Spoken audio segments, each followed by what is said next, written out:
病気になってる時にちょっと働いている女性たちも多かったりしますか？大半そうです。少々熱出てもコロナちゃうのって疑わしかってもそんなん構わずにやってますよ。で男性もそんなん気にせずにやってますよね、買う方も。借金を返せない状況に置くと、海外にまあ売春ですよね。稼ぎに出稼ぎ、ドバイとかね。そういうふうに韓国に売られたりもしますか？10人いたら、そういう形一般男性がちょっとやられてしまうのはどの確率で？確率で言ったらまあ3割ぐらいやろうね。でもやり方によんねん。暴力もあるけどもそのまま客として入ってもう身ぐるみ持っていく、黙って財布とか持って出ていくっていうのもあるし、でねお金だけ取って最後までしないって女の子もおるし、要するに手だけで刺すと。で話が違うようやった時に、男が乗り込んでくるとか、いろんな手口があるから、だから世の中の男性も気ぃつけないとねって思うけど、もともと買う方が悪いんやけど。 지금까지는 타칭보가 어떤 애들인지 알아봤는데요. 처음 해봤을 때와는 다르게 많이 경계심도 심하고 더욱 음지에 숨어드는 그런 느낌이었습니다. 아니나 다를까 일본은 타칭보 문제를 오랫동안 해결하지 못하고 있는데요. 과연 일본은 어떻게 이 난관을 해적할 수 있을까요? 제가 아는 어떤 인물은 이 해답을 알고 있습니다. 영상을 끝까지 보신다면 당신은 카부키초에 대한 모든 소문과 진상들에 대해서 깨달을 수 있게 될 겁니다.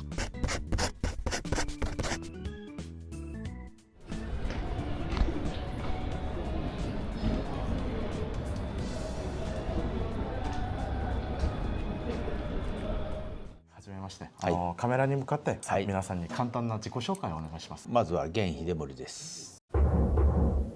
겐 히데모리. 이분은 한국과 일본 부모 사이에 태어난 제일 한국인입니다. 나고 자란 곳은 오사카이지만 현재는 이런저런 일을 하면서 신주쿠 가부키초에서 거주하신 지도 꽤 되었죠. 형제 세이보렌이라고 하는 봉사단체의 대표이자 신주쿠 카키코미데라라고 하는 타층보라 도요코키즈 뿐만 아니라 어린 소녀들이 겪을 수 있는 거의 모든 트러블에 대응하는 그런 상담센터를 운영하고 있습니다. 지금까지 5만 건이 넘는 상담을 통해 많은 아이들을 구원해주고 있는 그런 존재이죠. 바꾸어 말하면 그가 신주쿠 가부키초를 제일 잘 알고 있다는 뜻입니다. 과연 가부키초의 소년들 그리고 타층보들은 어떤 어려움을 가지고 있는 걸까요? 元在日です。お父さん。そう、父親がチェジュ島ソキポいうとこです。俺10回ほどは行ってるんやけども、で十何年前に、日本国籍を取って、別に在日やから韓国やから日本やからってこだわりないけども、魂は韓国でも住む限りは日本国籍取った方がこういう活動をしてる時に利便性がいいと。でないと在日ってやったら国会議員でも政治家でも言ってもやっぱり限界があると。堂々とものが言えるないうのが単なるそれだけで、あんまりアイデンティティは変わらへんから、ハングサランは。だからそれをバネに今たった一人を救うっていう活動をもう23年と7ヶ月やってますよね。だからあらゆる相談を乗ってます。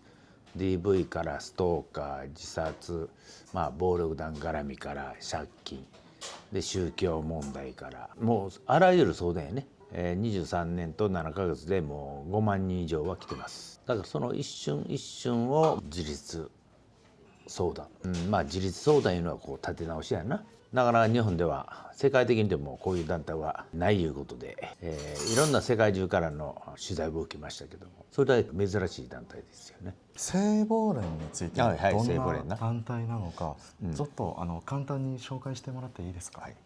聖母連とは青少年を守る父母の連絡協議会っていう長い名前を略して聖母連ってつけました。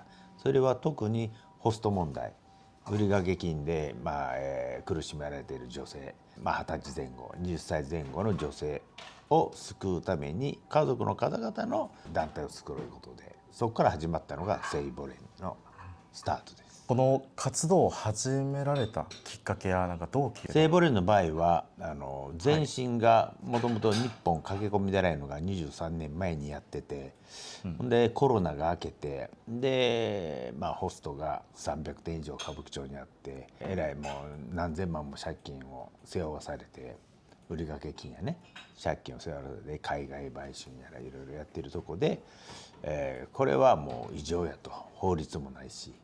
そういうところで自分たちが自分がこの歌舞伎町の中で別団体として立ち上げない限りここでやってたらすぐ乗り込んでくるから、当時ここの6階を借りて、自分を立ち上げてやったんですがスタートラインです。始めてからは周りからなんか反対ことはありませんでしたか？歌舞伎町中猛反対です。すべてホストの町ですから、歌舞伎町の商店街、新宿区長、行政も含めすべてがこういう売掛金問題云々いうのは、本人の問題やからと、言って猛反対されてましたよね。ちょっとおかしいですね、それは。自分の問題だとだといえ、助けを求める人はどこに行けばいいかっていう話なんですけど、商店街はともかく区長が反対したのはちょっと異常ですね。それは区民じゃないからと、東京都は都民じゃないからと。で実際来る子は地方の子ですよね。大学生とか社会人で地方から東京で働いてる、学校行ってる子ですよ。特に新宿区やったら区民はいないと。だから、商売やってる方々が困ると、あらゆる角度から、酒屋さんから花屋さん、おしぼり屋さんからもう猛反対を自分は押し切ってやりました。周りは敵だらけです。商大会長さんが源さんですか？当然そう、今もそうです。始めた頃と現在となんか現実になんか違いはありますか？聖母連の場合は完全な違いは、今年の5月20日20日に法律ができました。要するにホスト問題に対して色恋営業もダメね、でそれに対する売春斡旋もダメとか、いろんな法律ができたから、だいぶ変わりました。それまでは法律が全くなかった。自分が法律を作るために1年10ヶ月かかって国に議員の方に働きかけて、あとはメディアでどんどん声をかけて署名運動もして1年10ヶ月で法律ができたと。これは劇的なある意味効果ありましたよね。ただし評価はされません。未だに敵だらけです。嫌な余分なことをしたとそれは俺はどうってことないな。100人よって99人敵でもたった1人を味方にしたらええやろしと。ある意味ホストも被害者やから、儲かってんのはオーナーだけやから。それと日本の法律では以前は20歳までならなんとかなってたのが22年ぐらいやね。18歳が成人年齢になったと。ということは18歳になったら契約してもいいと。ということは借金してもええ年齢やと。以前なら未成年の場合は取り消しができたけど、もう完全なもう売春いうのが出来上がってるとこで18歳が来たもんやから、もうこれは大間違いのもとですよね。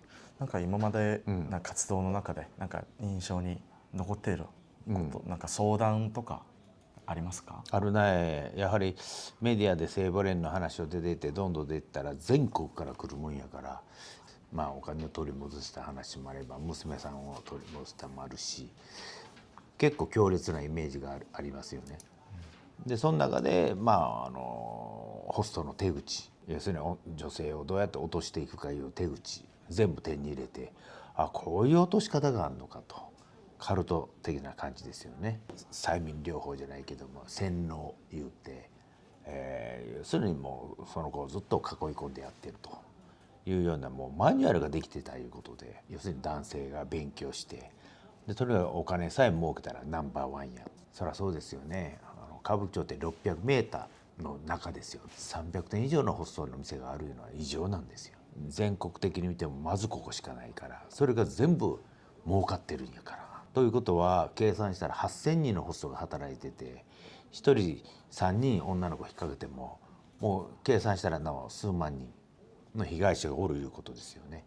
で全国的に自分らずっと回ったらホストだけでも全国に1,000店はあると。もうそこで数万人のホストがおると。ということは被害者はもっと倍おるけど、地方に行けば行くほど声を上げれない。世間体もある、売春もある。でその子らが契約したんやから、借金は体払ってでも払うべきやというような問題があるし、そういう性的な部分の誰も訴えようがないから、これは地方に行けば行くほどです。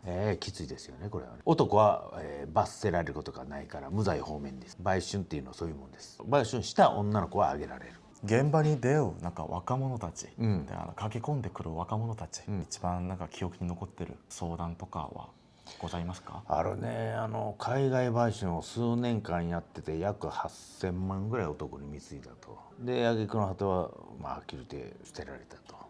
で捨てる時だって男に下げ渡しをするよね、新人に。で結局そこでもてあそばれて10年以上そういうような状態で合計9,000万ぐらいをもう売り掛けで払って海外売春でずっともうオーストラリアとか最初はアメリカとかカナダ今も行ってる子もおるし。その方はどういう経路でここで駆け込んでましたか？それはもう別れたい、この借金をなんとかしたい、借金地獄やと。でなんぼ借金あるかも分かれへんと。でこれがバレたら家に行くぞ言われてるから親にはバレたら困るというとこで来ますよね、うちそこに。当然そのバックは、ホストのバックはヤクザがよく絡んでるから暴力団もやっぱりそういうとこから一個一個、めくるように自分が話していきますよね、どんどん。そういうのはもう慣れてるから、そういうのはもうちょっと時間かかってでも一個一個めくっていくと。今は法律があるから、そこにこういろんな女性が被害届出したら警察も受付しやすくなってるけども、以前は全く相手にされんかったから、見事にする方が悪いと。でその方は結局どのように回復されたんでしょうか？結局精神もボロボロになってリス化して、体もボロボロで心もズタズタになって聞くところによると精神病院に出たり入ったりしてると。ほんでもう35ぐらいになってるんかな。そんなんいっぱいいますよね、家族の相談できたら。田舎ではね、地方では一切そういうことは言えないから身内の恥やいうことで、特に日本はそういう性的なものは表面化一切しないから高貴な目で見られるし、で届け出警察にしてもそれは2人の出来事やろうと。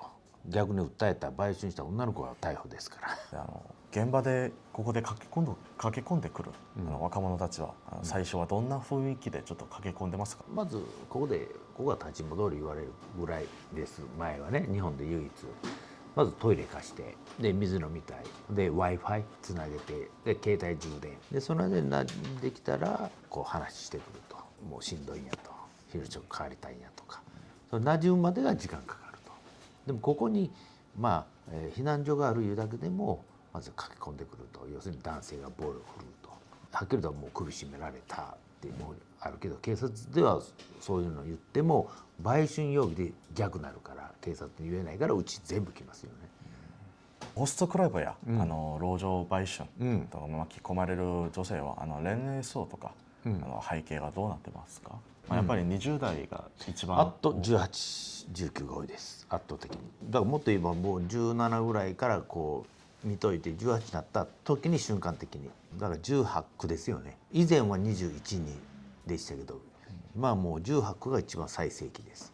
で21になってきたらもうぼちぼちちょっとしんどいないとこで、だから結構3、4年の子はざらにいるわな。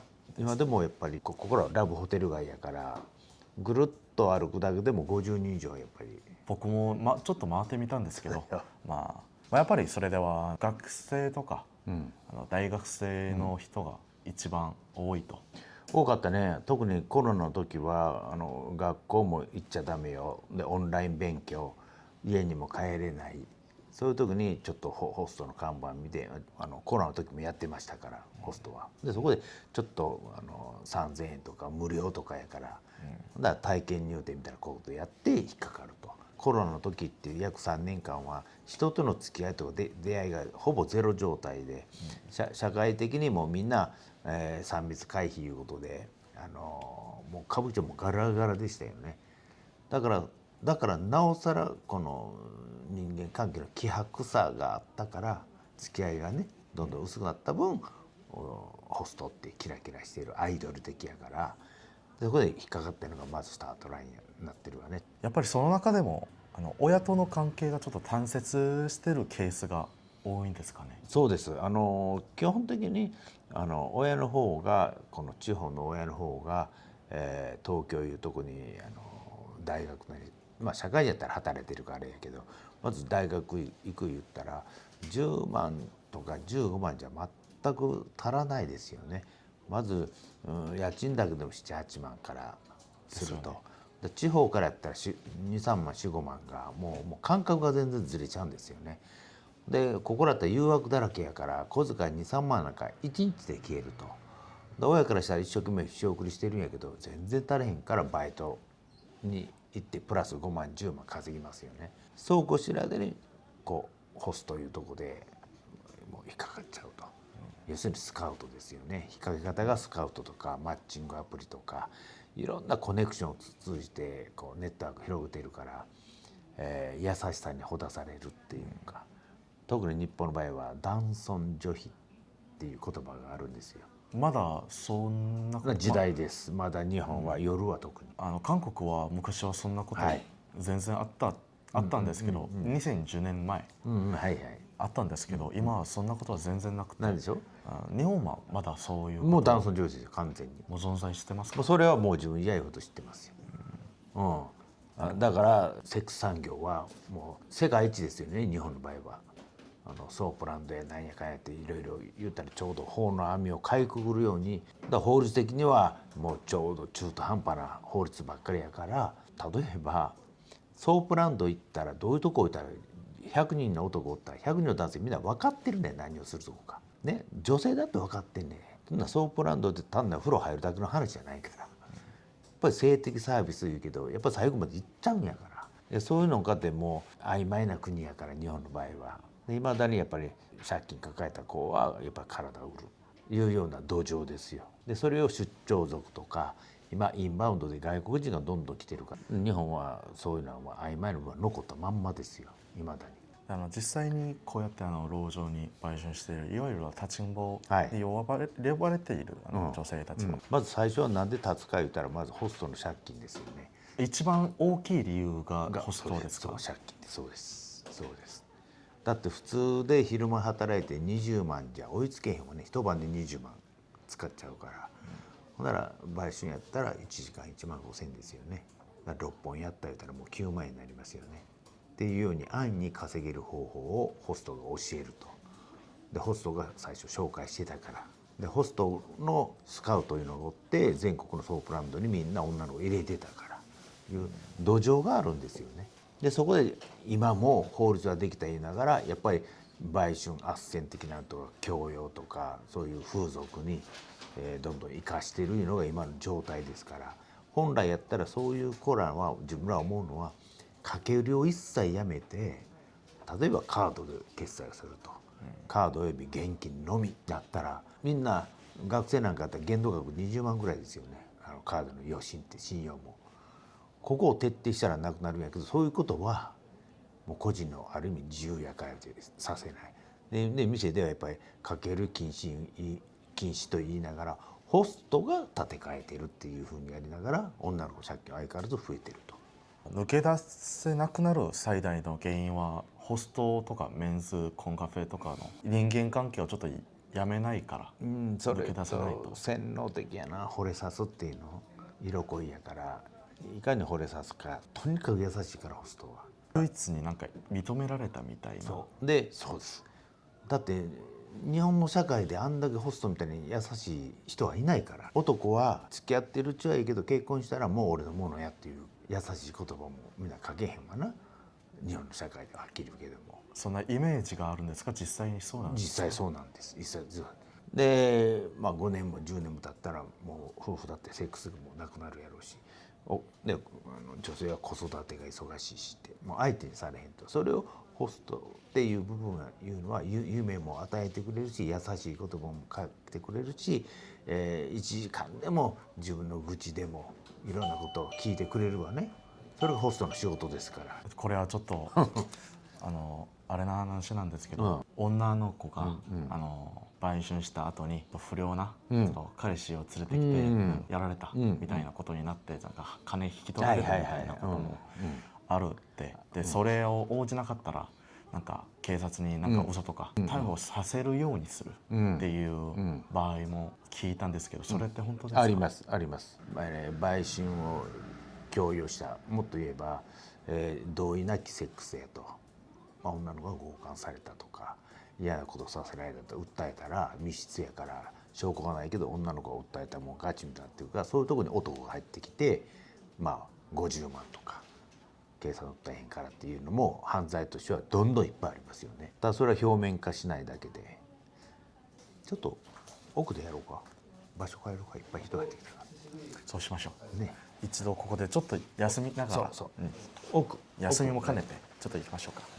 まあ、以前にも、まあ、ついさっきにもおっしゃってた通りなんですけど、やっぱり地方から上京してなんか孤立するケースそうもでこれが一番多いんですか？多いね。だって都内の子でそんなに引っかかってる子いないもん。それはやっぱり事情が詳しいからですか？事情もそうやし、家に帰るから。地方なら自分が一人で住んでるわな。やっぱその中でもそういう大学生活の中でなんか、まあ、経済的な問題じゃなくてなんか心理的ちょっと寂しいから。寂しいのと、まず男性に優しくされたことない、男性経験友達が少ない。だって大学入るために一生懸命勉強ばっかりやってたから、で東京の大学受かりました言ったら、仮に地方に友達がいても東京来たら誰もいないから、そこに繁華街歩いたら声かけられる。ですよね、キャッチとか。そうなんです。それでフットになる。まずそれはバイトもしかり、ホストもしかりなんですよ。優しくされたい、愛されたいのもあるし、ちょっと稼ぎたいもあるわね。東京ってお金何ぼあっても足りん、誘惑だらけ。稼ぎたいっていうことはそう自分が理解したのが正しければ、まあ、ホストは全然関わりなしで、なんか立ちんぼオンリーでやっている子もあるっていうことですか？あります。個人的ななんか金銭的な問題とか、まあ借金とかで確率っていうか。そうやね。ホスト以外でやったら10人のうちホスト以外でやったら2人3人はホスト以外がありますよ。自分が望めてやってる。もう、言い方悪いけど落ちるとこまでしてるから、だからホストに行けない子、要するにもう風呂も入ってないような服装とかね。だからホスト行かれへんやん、なかなか。だからまず立ちんぼで稼ぐけど、もう生活に追われてるから、それの繰り返し。その間にホスト、元ホストとかキャッチなんかでこう呼ばれて、まあ、デリヘルに働いているとか、ホストには行けへんけども、そういうキャッチとか男にまあなんかぐるぐる回されてる感じするわね。そういう子らもいます。問題がもっと増えたらなんかホスト君が私のことを助けてくれるみたいなことを考えたりしている子もありますか？いっぱいおるよ。いっぱいおるんですか？全部そうです。それがホストのやり方やから。実際にはまあ金だけだったら、いやいや、それでも女の子はこのホストの何々君、いわゆる担当っていうわけや。ホストって言えねん。担当の人は私を理解してくれてる、だから300万500万作るのは体張ってでもしてあげるって、一番理解してくれるって思ってるからや。でも実際にはそうにはなれなくて、でもドラマなったりしてるでしょ今。ホストのドラマなったりね、アニメだったり、アニメだったりでホストをした主役にしたいいうのがやっぱりメディアで流れてるもん。ローランドって知ってるやろ？はい1位の、あれがモデルやから、あれがおる限りは無理やね。そういうことを誰も言わない。次は危険とか、なんか性感染症についての話なんですけど、立ちんぼの女性たちが直面している最大のリスクは、なんか性感染症の方が一番大きいでしょうか？性感染症といわゆる性病やなと妊娠、望まない妊娠、要するにピル飲んでても妊娠しちゃった。だから日本人の男性は避妊具使わないのが基本やから、まあ、いわゆる生っていうのをやりたがるから、男性も当然うつるリスクがあります。でも女性も圧倒的にもうエイズもあります。梅毒も淋病もいわゆる性感染症も。で衛生管理が悪いから、ちゃんとしたところの風俗店働いてたら定期的な検査行けるけども、立ちんぼなんか特にもう自己管理やから自分で何とかするしかないんですよね。ないし、風呂もね、2日3日いうのもあるし、まあ、1回やるたびにちょっと風呂入ってくるみたいな、そうそう、もうシャワーでそれはありえないから、でネットカフェで寝泊まりしてる子からダニで噛まれてるとかブツブツとか、こんなに噛まれてんっていう子も来ますよね。それダニか何か分からへん、医者じゃないからね、何かの病気かも分からへんよね。なんか暴力っていう危険もちょっとあったりしますか？首絞められたとかお金払わないとかで、そこで立ちんぼやから1回目やった子がまた同じ常連みたいになって、この間お前悪かったやってこう殴りかかられたとか実際あります。でうちとこ逃げてくると。で顎こんだけ外れた子もいますよね。ここ真っ黒になって、でも警察を訴えたらまず売春から始まるから、だからうちとこもうとにかく逃げてくると。だからまあうちはカバーしますよね。で病院の手配もしてあげるよね。実際なんか病院に行くことをちょっと恐れたり、それでなんか検査を受けれないなんかケースもあったりしますか？エイズの子自分はエイズなんだっていう感じたら、まあ検査もちょっともう行かないし、この梅毒なんかってこうブツブツいっぱい顔出てくるからね。ほんで1ヶ月ぐらいだったらこうスーッとやって、で第2回目ともっと出てくるわね。もう検査行きよって行ってもうそういう抗生物質飲みながらでもやってますよね、性行為は。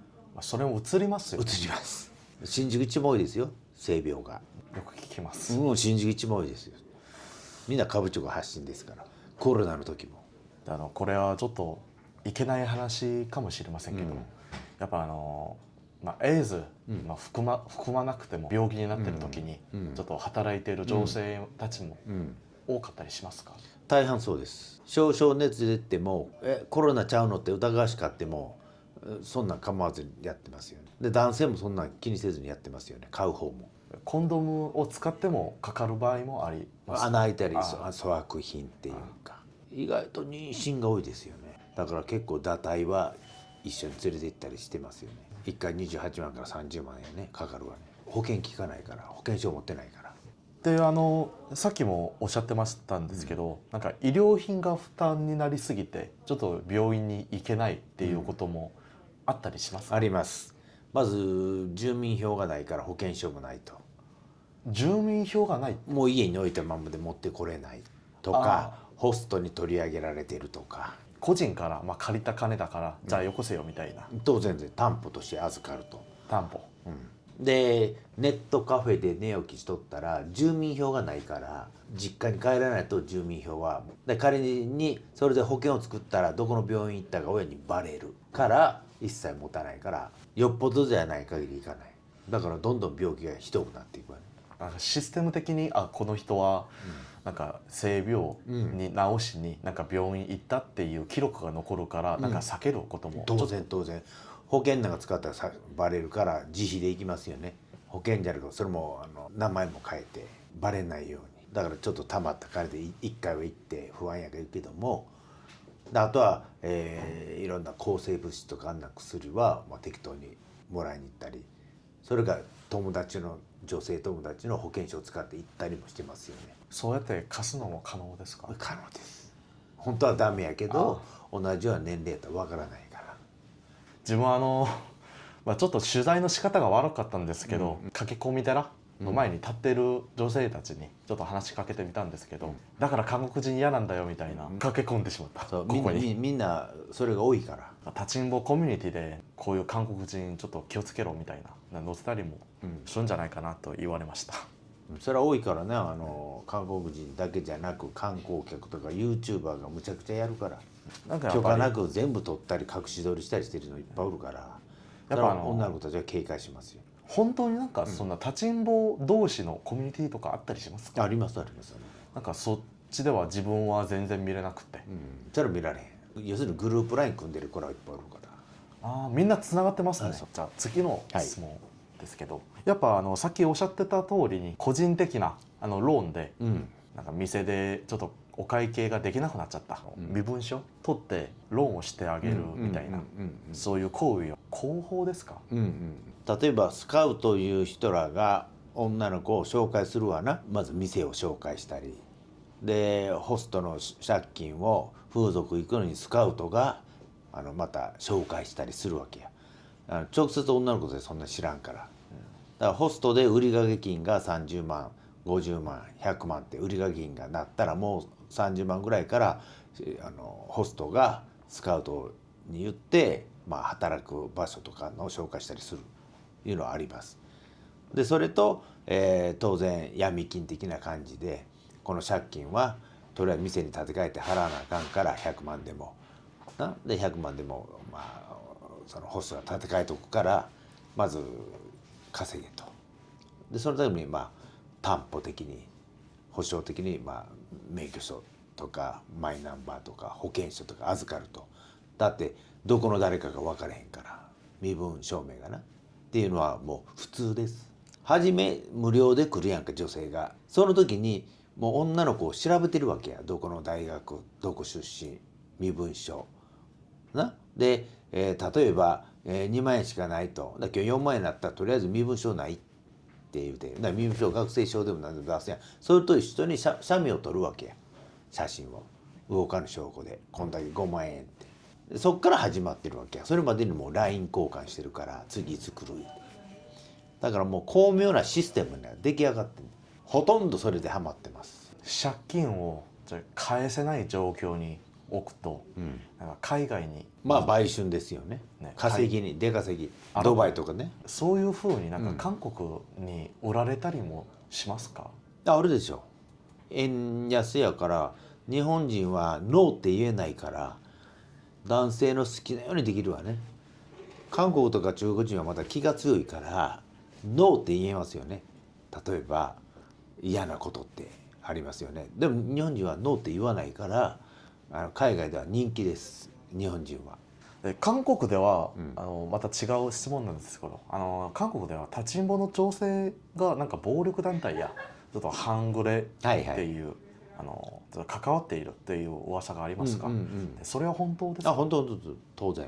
それがなかったら成り立てへん。やっぱ半グレって暴力団体の暴力団には従事向こうで昔言ったら不良やね。ただヤンキーが組織化されてるちょっとだけで友達同士で組織化してるだけで。やっぱ日本でいろんな法律でなんか暴力団の手とか足とか使われてられる今状況なんですけど、半グレは表面的にはちょっと素人ですけど、どういうふうに関わってるわけですか、半グレとか。いやだからみんな風俗やってる子とか夜働いてる元ホストとかでホストを辞めた人間が商売やってるとかでちょっと商売やってる子夜が基準ですよね。昼間の半グレはいない。夜稼げるから夜にみんな最近も何もこうチームみたいな友達が友達を呼んでいくいう感じでそれで10人ぐらい多い時だったら50人ぐらいこう団体それ人数やっとったら何かの時に防御ができるし守れるしっていう部分で準ヤクザやけどもまだ指定暴力団みたいに警察も把握してないから、ただ捕まっても普通の若者の犯罪で終わっちゃうわけや。暴力団だったら罪が2倍も3倍も重いけどもまだ半グレいう組織自身が認定されてへんから普通の犯罪です。半グレが立ちんぼ女性とどんな形でちょっと関われているのかをちょっと知りたいんですけど、それがなんかメンズコンカフェとか、ホストクラブっていうバッグが半グレだったり、半グレっていうか、警察用語では特留とかも言うけども一応半グレでもいいね。半グレいうのはみんな仲介すんねん。紹介したり女の子借金があったら地方の方の風俗を紹介したりそこで手数料取るわけで全国ネットワークがあるからホストがいちいちそういうことできへんやん。あっちこっち店行ったりがだから、お金を作る紹介するいうのをみんないわゆる半グレとか特留とかそういう人らがみんな仲介してるわけ。きっちりみんなもうそういう組織化されてます。警察は全然追いつかないけど最初に言ってましたんですけど、セックスの後になんか自分の彼氏みたいなものが、僕の彼女に何するんだろうみたいな形になってるのもやっぱりなんか半グレだったりしますか？当然ですか？あれ夜は全部それがなかったら成り立てへん。10人いたら、そういう形一般男性がちょっとやられてしまうのはどの確率で？確率で言うたら3割ぐらいやろうね。でもやり方によんねん。暴力もあるけどもそのまま客として入ってもう身ぐるみ持っていく黙って財布とか持って出ていくっていうのもあるしでねお金だけ取って最後までしないって女の子もおるし、要するに手だけで刺すと。で話が違うようになった時に男が乗り込んでくるとかいろんな手口があるからだから世の中の男性も気ぃつけないとねって思うけどもともと買う方が悪いんやけど。ちょっとクラシックな方法ですね、乗り込んでくるのは。写真撮ってバラすぞって言うのもこの間捕まってたわね、警察に。警察の話なんですけど、ここら辺を回ってるとやっぱ警察とか、やっぱパトロールよく見かけるんですけど、パトロールで影の中に隠してしまうってこともそれはもう普通です。情報はすぐ流れる。あ、今日は回ってるでって言ったら早い。 X とか、まあインスタよりも X とかああいうのでみんな LINE だけで知らせるから、みんな引っ込みます。情報力半端ないですね。いや、情報力の方が長けてますよ、警察より。今日は回ってるでっていう。歌舞伎町交番もちろん頑張ってますけど、粗末にちょっと仕事をやっておらっしゃるっていうイメージちょっとあります、ね。歌舞伎町交番はね、第一交番勤務いうのは歌舞伎町の場合はまあとこ半年か7、8ヶ月で変わるでしょ。ずっとは歌舞伎町は知らない。みんな新入りやから、ずっと知ってんの俺以外おれへんと思う。23年俺ここにおるから、ホストもみんなそんないない。それ全部だから一番俺はまあヤクザにしろ、まあ、一番よく知ってるやつや。だってみんな入れ替わるんやから、警察も当然ながら。で次はここの駆け込み寺の役割について気になるものがいろいろありまして、駆け込んでくる女性たちの中で一番助けを求めたいのはなんか医療、相談、なんか経済的な支援、一番必要なのはシェルターですよね。シェルターです。寝るとこですよ。まず避難してくるんやから、まず寝るとこが必要。それからまあ食べる、服とかあるけども、まず寝るとこですよね。活動の中でこれは本当やってよかったっていう思えた瞬間がありますか？じゃあもう5万件以上みんなやってるから、うちがやれへんいうことは日本中どこ行ってもできないんやから。こういう奉仕団体でやっておらっしゃると、なんか本当の職業があったりもしますか？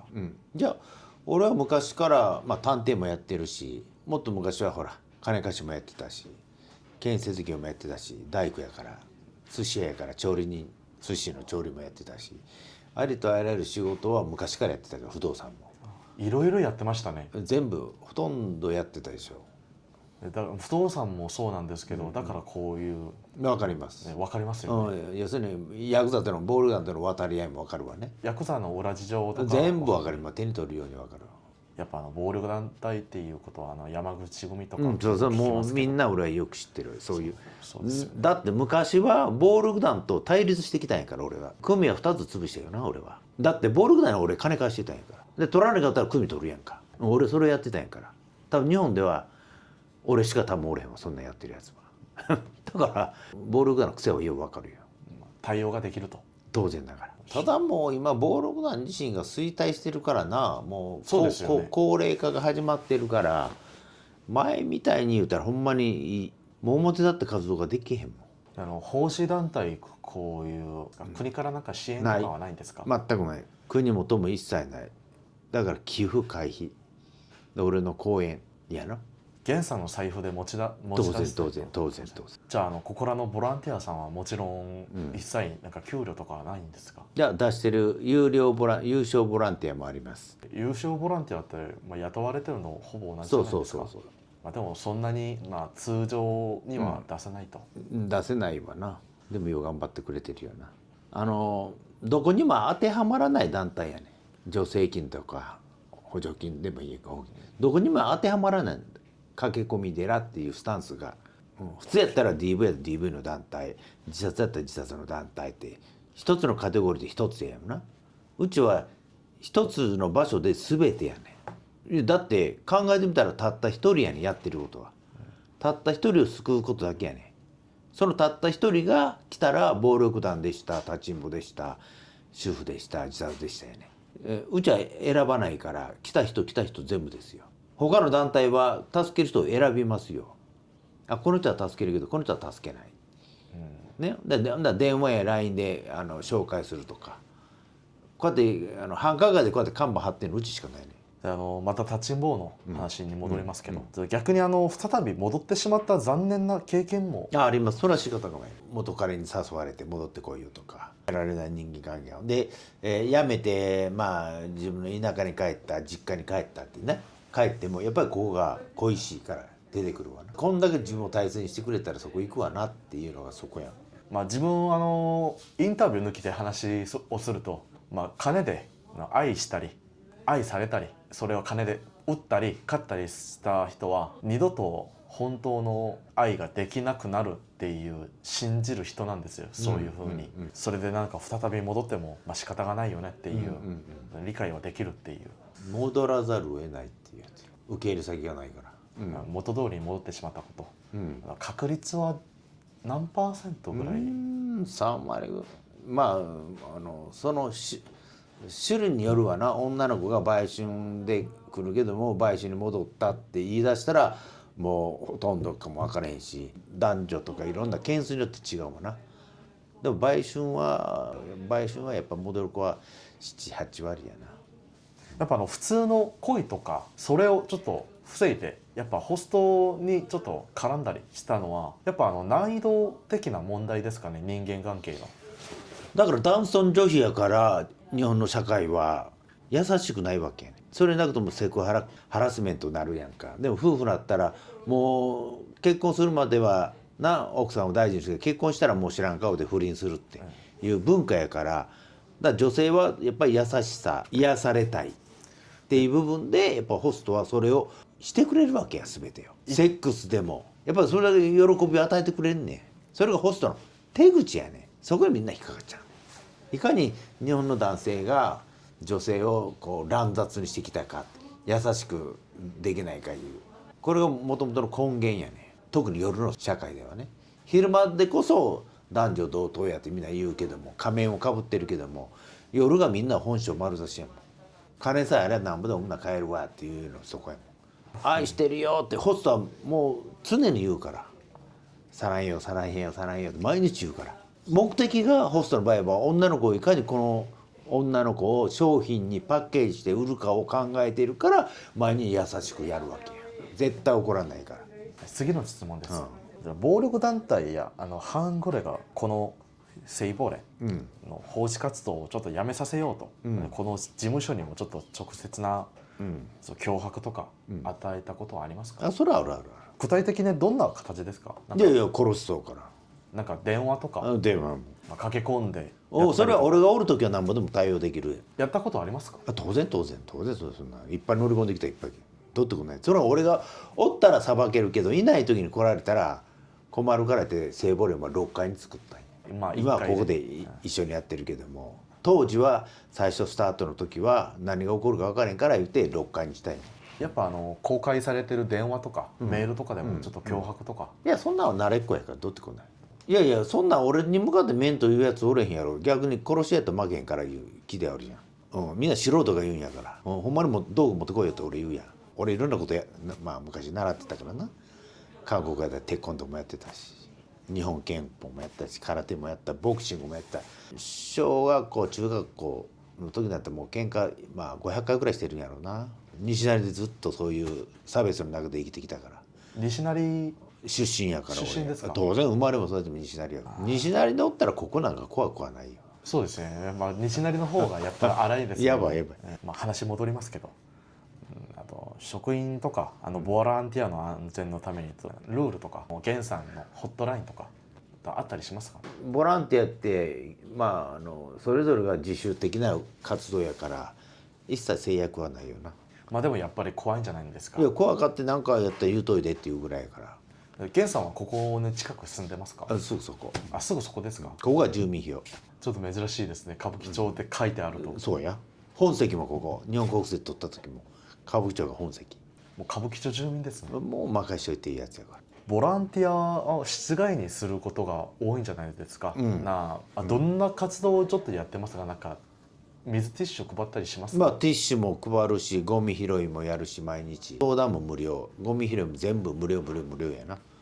でやっぱり東横の広場の前に、そう行ってみんなやってるよな。印象に残ったこととかありますか？リアルタイムでちょっと書き込んでくる。あるある。それはどんな場合ですか？例えば14歳の子が売春で今10万円で売られたいう情報が入ってくるやん、立ちんぼからの。さすが14歳はまずいやろ言ってですよね。そう救いに行ったりとか。14歳に10万ねえ救うんやって関心もするけど、おっさんが買うんやからパッと入っちゃうやんか俺ら。で家出した子やから。普通警察って言うけど、警察って言ったらやっぱりそういう仲間内ではそういう要するに垂れ込みをしたらあかんねやから。ほんだら俺が行こうが早いから。ボランティアを外でちょっと配ったりやりながらちょっと危険な目にあったこともありますか？いやないやろ、うちに対しては誰もそんなに言えへんで。そこら中のヤンキーたちに来ない俺のことしてるから。ビビったりが普通にやったらね、まあご苦労さんとか歴史があるから、二十何年歴史あるからで、俺のことをまあ勘違いしてる人が多いわな。元ヤクザや思われてるから俺がこういう喋り方するもんやから、元ヤクザ言われてもう何でもええよ。多分俺みたいにできんのはもう誰も多分いないと思うね。だから俺の一代限りやな。あと2年はやれるやろうから、後継ぐ人おるんかなっていうとこ。このような相談してる、このプロセスとかあるんじゃないですか。で、ああ女の子はな、相談した後は当然役所に掛け合って病院同行やな。それは女性が行くわな。とかここで出産もあるしな、トイレで。その時は救急車呼ばれるな。もう生まれたって大変やったよな。でその後はこの書き込み寺側からは、アプローチしない。自立やから書き込んできたことに対しては問題を解決するよ。その後は考えてもらわないと。それをしだしたらうちなんぼやっても人足れへんし、だから行政とか他の団体に声かけしてつなぐことをやってるわな。でもまず自主性を重んじないとね、依存っていうのがホスト依存がこっちに依存ってなったらダメなわけやから、この子の自立をどうやってやったらええいうことを考えているわな。だから自立相談ですよね。途中でやめちゃう手術とかをつけるにはちょっと相当な金がかかるんじゃないですか。赤字になっちゃうとか。当然赤字です。でそれでも続けちゃうのは何らかの、それは俺がミッションやから。俺は宗教家やから、やっぱりだから寺って書いてるわな、書き込み寺やから。でもやっぱり金が無限にあるわけじゃないんじゃないですか。金は何とでもなると思ってるから俺は。あ、そうなんですか。やってたら寄付とか会費とかなくなったらもう要するに必要がないわけやから、じゃあ終わり言うただけで。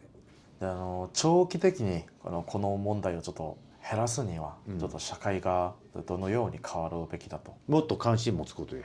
それと俺は今度運動を今やってるのは、買う男を罰しろと。それがない限りなくなれへんもん。韓国はもうみんなそうやってますけど、日本は法律がそれないから、買う男は無罪放免やから。買う男が罪を犯すようにするには、それを女性の3倍ほど罪を重くしないと。だから実名報道出るわな、男は。だから社会が抹殺されるってなったら誰も買わないわな。でもそれはもう政治家並び会社経営者愛人作るから誰も賛成しないね。警察もこれは誰も言わないね。言ったらこのセックス産業何兆もビジネスあるわね。日本は多分世界一やろ思うね、セックス産業は。そうですね、デリバリーヘルスやソープやなんやかんあの手この手変えて、多分そこで10時働いてる人が50万人以上おるわけや。だからまず買う男を罰するという法律、単純なことをなぜ言わないかやね。一般市民の方ができるこの問題を減らすためにできる具体的な行動とかなんか。まず家庭環境を良くしましょうやろうな。もっと子供とコミュニケーション、勉強って言わずに、もうちょっと子供に関心を持ってくださいよって。あんまりにも子供に無関心がほったらかしやから、こういう子らが家出してくる。だから LINE さえつながってたら家出じゃないって勘違いしてるやん。本当は親が全部歌舞伎町いっぺん来てみたらええねん、こんな怖いとこって。そういうのを現象を見ない限り、うちの子は大丈夫って言ってるのもみんなおるんやから実際。最後に、今まさにホストクラブや路上売春に向かおうとしている女性たちに伝えたいメッセージとかお願いします。まずホストクラブに行かないで、こういう繁華街は来ないで、もっと自分を大切にしてほしい、要するに売春するな歌って喜び営業してテクニックでもうね、ホストの意のままになっちゃうから、まずホストには来ないとか、しっかりそういうとこをやらない。いくら言っててもな、やっぱり来るねんな。だってうち一つの団体が言ってるだけやから。あと歌舞伎町全体ウェルカムやから。もう一個聞いていいですか。この韓国で今視聴者さんたちは、もし立ちんぼについて何らか売春をしたいっていう人もあるかもしれないんですけど、その方に対してなんかメッセージを簡単にお願いします。いや実際買いに来てる人いっぱいいますから、韓国人も、我が子や持ってみって買わないでしょって。でも売春ってそもそもがお金で買うんやから、本当の恋愛をしないと。お金の恋愛は続かないから、男も女も勘違いしてるね。ありがとうございます、はいインタビューはこれにおきまして、はいもう終了とはいはい、させていただきます、はい今日は本当ありがとうございます、 자, 지금까지 타칭보에 대해서 밑바닥까지 싹싹 긁어모아 알아보았는데요. 네, 영상 재밌으셨나요? 네, 저는 틱톡이나 인스타에서 나오는 그런 타칭보들이 이런 뒷사정이 있을 줄은 몰랐습니다. 굉장히 흥미로웠고요. 네, 인터뷰에 협조해주신 신주쿠 카키코미다라에 네, 약소하지만 소정의 금액을 기부하여 네, 담례로서 네, 성의를 보답드렸습니다. 네, 이 자리를 빌어 다시 한번 감사드립니다. 한편 여러분의 구독과 좋아요로 네, 제 채널은 돌아가고 있습니다. 네, 이번 영상 만드느라 2주에 가까운 시간을 들였는데요. 네, 상당히 공을 들인 만큼 네, 여러분의 도움이 필요합니다. 많은 사람들이 이런 재밌는 영상을 볼 수 있게 구독과 좋아요를 꼭꼭 눌러주셔야 되는 거죠. 네, 다들 눌러주셨죠? 감사합니다. 다음 영상은 가벼운 영상으로 돌아오겠습니다. 지금까지 그리고였습니다.